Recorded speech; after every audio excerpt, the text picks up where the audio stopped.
hi hello' নমস্কাৰ সকলোলৈকে আজি মই আহিছোঁ দুলিয়াজানতে থকা ইমপ্লাছ ইউনিচেক্স চেলুনলৈ বলকচোন এতিয়া ভিতৰলৈ সোমাই যাওঁ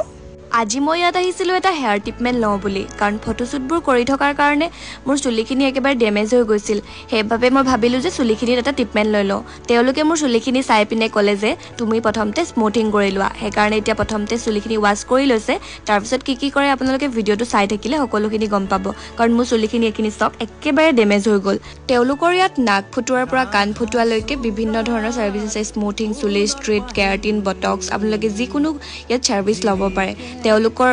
ষ্টাফৰ বিহেভিয়াৰ সঁচাকৈ বহুত বেছি ভাল আছিলে আৰু তেওঁলোকৰ চুলি কাটটো বহুত ভাল হয় আৰু মই চুলিখিনি সেইকাৰণে লেন্থটো অলপ ছুটি কৰি দিলোঁ কাৰণ মোৰ চুলি বহুত ফাটি গৈছিলে এইফালে চাওক মোৰ আফটাৰ এণ্ড বিফ'ৰ চুলিখিনি কিমান ধুনীয়া হৈ গ'ল এতিয়া ক'বলৈ গ'লে অলপ ফাটি আছে কিন্তু বহুতখিনিয়ে ভাল হৈ গ'ল আপোনালোকেও যদি কৰিব বিচাৰিছে দুলিয়াজানতে থাকি দুলিয়াজানত নাথাকিলেও আপোনালোকে যদি বেলেগ ঠাইৰ পৰা আহিও যদি চুলি ষ্ট্ৰেইট বা স্মুথিং কৰিব বিচাৰিছে তেতিয়াহ'লে মই তলত দিয়া নাম্বাৰটোত আপোনালোকে কণ্টেক্ট কৰিব পাৰে তেওঁলোকৰ লোকেশ্যনটো হৈছে বেচেলাৰ কোৱাৰ্টাৰ বেচেলাৰ ৰোড নিয়াৰ মনালী ৰেষ্টুৰেণ্ট দুলিয়াজান আৰু তেওঁলোকৰ চেলুনখনৰ নাম হৈছে ইমপ্লাছ ইউনিচেক্স চেলুন তেতিয়াহ'লে আজিলৈ আহিছোঁ বাই বাই